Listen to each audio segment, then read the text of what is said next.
जी नाज़रीन, दादू मामा के अफ़सोसनाक ख़बर ॾींदा हलूं। दादूअ जे सीनियर साहब सरवर जलाल सोलंकी जे सौट जो पुटु वापारी ऐं संदसि शार्तनि तां मारिजी वियो। शहर जे मुराद मोरी वारे इलाइक़े में होटल ते मज़दूरी कंदड़ नौजवान 20 साला सदाम पुट सरवर सोलंकी मथां मुबीना तशद्दुद थियण सबबि नौजवान बेहोश थी वियो।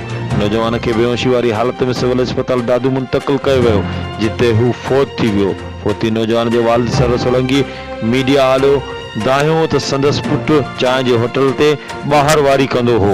होटल भरिसां हिकु वापारी जो दुकानु आहे, जंहिंखे खेनि चांहि जो ऑर्डर ॾिनो ऐं चांहि देरि सां मिलण ऐं संदसि पुट पारां चांहि जा पैसा घुरण ते वापारी आज़म सोलंकी ऐं ॿियनि संदसि पुट ते तशद्दुद कयो, जंहिंमें हू बेहोश थी वियो। नौजवान खे बेहोशी वारी हालत में सिविल अस्पताल आंदो वियो, जिते कंहिं ड्यूटी डॉक्टर नौजवाननि जे फौत थियण जी तस्दीक कई। नौजवान जे वालिद दाहींदे चयो त खेनि तशद्दुद करे पुट खे क़त्ल कयो वियो आहे, इंसाफ़ कयो वञे।